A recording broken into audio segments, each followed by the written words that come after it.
ओम शांति। सभी भाई बहनों को ओम शांति। मीठे प्यारे बाबा की मुरली का सार सुनते हैं।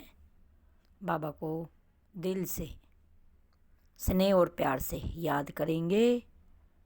आत्मिक स्मृति में अपने को आत्मस्मृति में स्थित करेंगे और शिव बाबा को आत्मिक स्वरूप में ही देखेंगे। बाबा मेरा ज्योति स्वरूप बिंदु, परम धाम में रहने वाला, गुणों के सिंधु, शांति के सागर, प्रेम के सागर हैं, आनंद के सागर हैं, पवित्रता के सागर हैं, गुणों के सागर हैं, कल्याणकारी हैं, मंगलकारी हैं, शुभकारी हैं। अपने बच्चों को पतित से पावन बनाने वाले हैं, दुर्गति से सद्गति करने वाले हैं।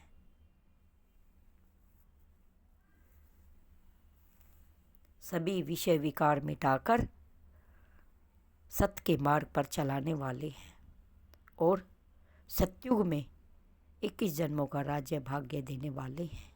बाबा की प्राप्तियों को याद करें, बाबा के गुणों को याद करें, भगवान हमें क्या देता है, बाबा का शुक्रिया करें। शिव बोला भंडारी हम बच्चों को मिले, पदम पदम गुना भार शिव बाबा का शुक्रिया करेंगे। सतगुरु बन, टीचर बन हम बच्चों को पढ़ाने आए हैं। ये समय,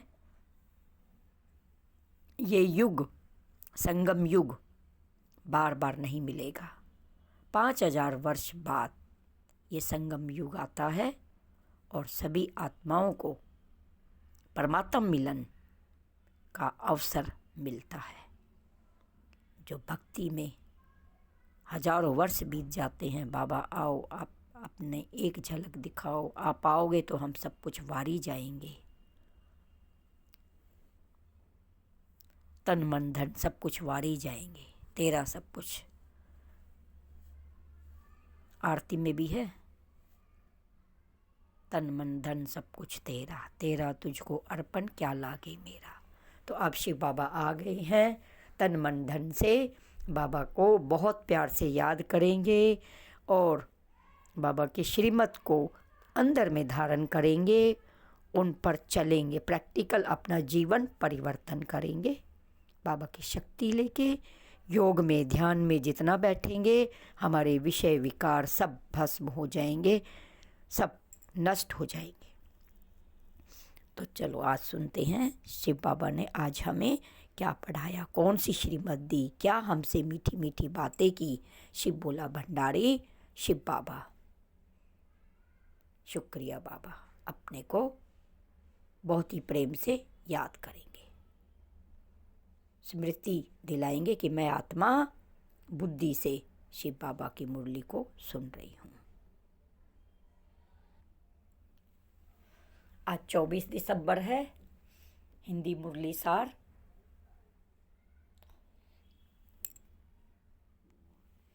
बाबा ने कहा, मीठे बच्चे सदा यह स्मृति में रहे कि हमारा यह अंतिम 84वां जन्म है।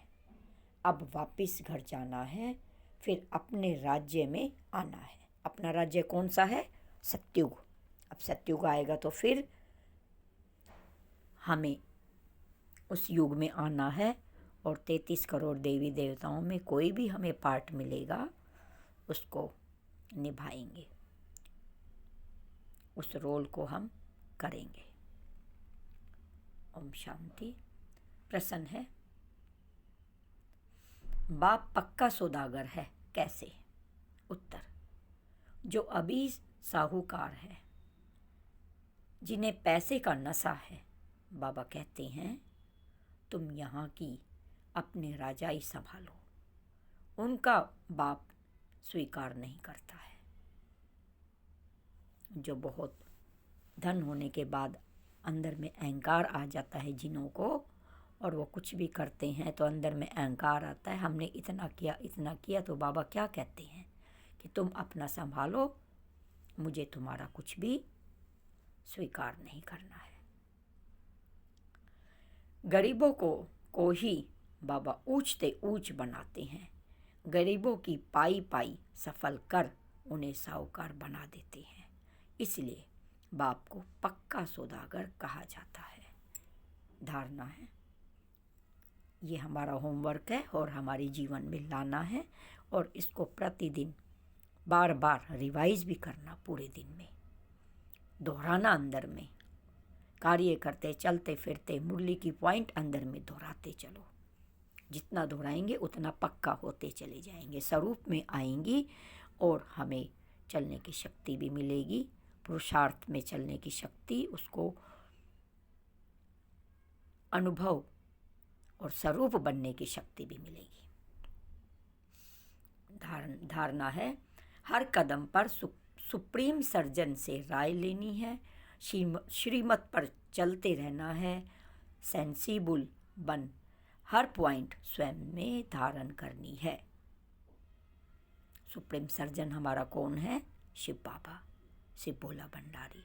हर कार्य में बाबा की राय लो, हर कार्य में बाबा से पूछो। कोई भी समस्या आती है बाबा को बताओ, बाबा से निवारण पूछो, शक्ति लो, तो बाबा सब निवारण बताते हैं।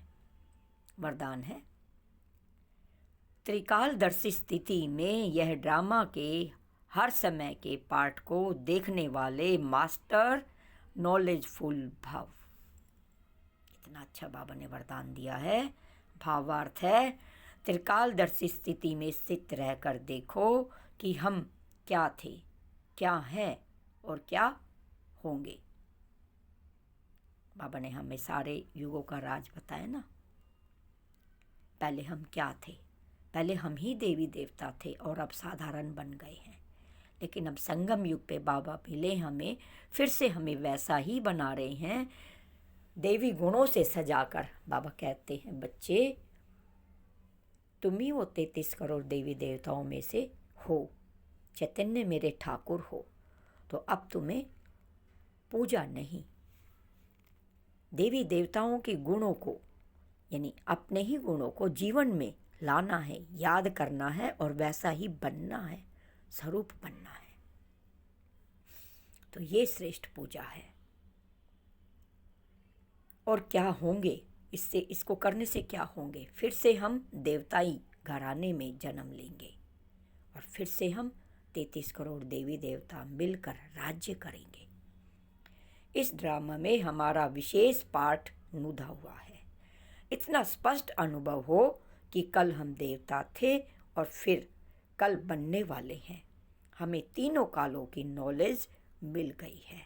जैसे कोई भी देश में जब टॉप पॉइंट पर खड़े होकर सारे शहर को देखते हैं तो मज़ा आता है। कैसे? सबसे ऊंची मंजिल पे, मान लो कोई 16 मंजिल पे खड़ा है और सबसे ऊंची मंजिल पे खड़ा होकर पूरे अपने शहर को देख रहा है, तो कैसा दिखाई देगा?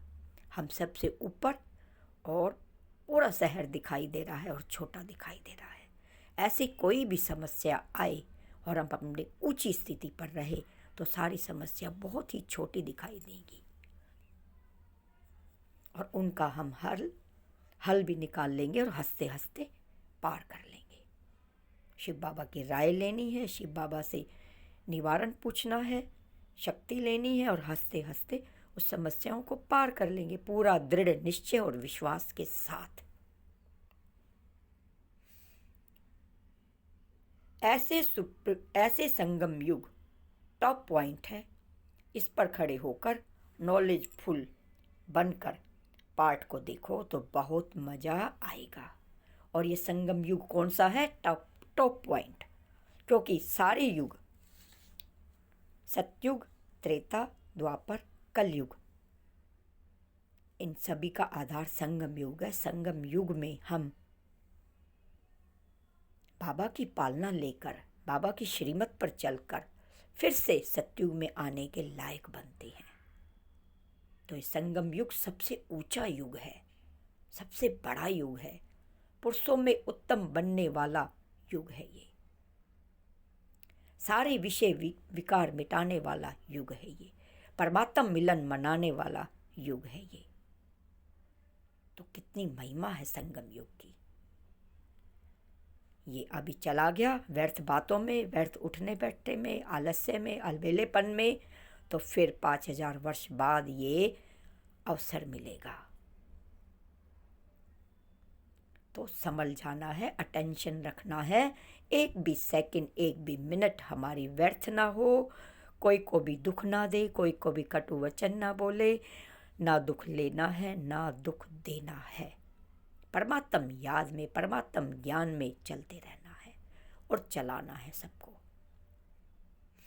स्लोगन, जो सदा योग युक्त है उन्हें सर्व का सहयोग स्वतः प्राप्त होता है। योग युक्त हम कैसे रहेंगे? जब बाबा का श्रीमत की जो पालना दी है बाबा ने, वो मंथन अंदर में चलता रहे, बाबा के प्यार का एहसास रहे, बाबा की प्राप्तियों का एहसास रहे, तो हम योग युक्त रहते हैं। बाबा की छवि हमेशा साथ रहे, उनको निहारते रहे, कार्य करते, चलते फिरते, भोजन पकाते, एक दूसरे को उस रूहानी दृष्टि में देखें। आत्मिक स्मृति सदैव रहे, आत्मस्मृति में हमेशा टिके रहें, वरदानों से भरपूर रहें, वरदानी बोल बोलें और अपनी अवस्था को सदैव ऊंची रखें, तो योग युक्त अवस्था स्वतः होती चली जाएगी। योग में ही हर कार्य होंगे, योग में ही हर बोल निकलेंगे, कोई भी डिससर्विस हो नहीं सकती, क्योंकि बाप का हाथ साथ, बाबा सदा हमारे साथ रहेगा। इसलिए तो अपने आप को अकेला कभी नहीं रखना है। मैं कंबाइंड स्वरूप हूँ, बाबा मेरे साथ है, बाबा ने मेरा हाथ पकड़ रखा है और बाबा की चलाए श्रीमत पर मैं चल रही हूँ। अच्छा, मीठे मीठे सिकी लदे रूहानी बच्चों प्रति माता पिता बाप दादा का याद प्यार, गुड मॉर्निंग और नमस्ते नमस्ते। अब हम भी शिव बाबा को नमस्ते करेंगे। हम रूहानी बच्चों की, रूहानी माता पिता बाप दादा को याद प्यार, गुड मॉर्निंग और नमस्ते नमस्ते। शुक्रिया बाबा, शुक्रिया बाबा, पदम पदम गुना बार शुक्रिया। सदा हमें अपने साथ रखना। अगर कोई आपका साथ छुड़ाता है तो वो भी आपके रंग में रंग जाए। इतना आपके रंग में रंगा रहूं, अगर कोई छुड़ाए तो वो भी रंग में रंग जाए, वो भी आपके लव में लीन हो जाए। परमात्म प्रेम का, स्नेह का रंग उसको भी लग जाए। अच्छा, ओम शांति। शुक्रिया बाबा, शुक्रिया। बाबा के स्वरूप को देखेंगे और बाबा को दिल से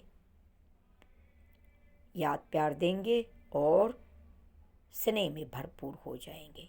प्रेम के सागर में 1 मिनट खो जाएंगे।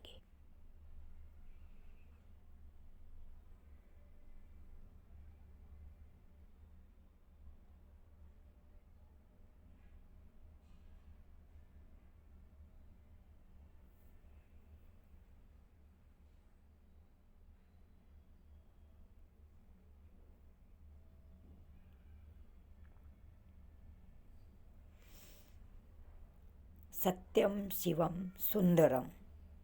सत्य ही शिव है, शिव ही सुंदर है, और शिव के संग के रंग में हम भी श्रेष्ठ कर्म करके सुंदर हो जाते हैं। ओम नमः शिवाय। ओम नमः शिवाय का अर्थ क्या है? ओम मीन्स मैं आत्मा, नमः मीन्स नमस्कार, शिवाय मीन्स शिव को। मैं आत्मा शिव को नमस्कार करती हूँ, प्रणाम करती हूँ। अच्छा, ओम शांति। शुक्रिया बाबा, शुक्रिया।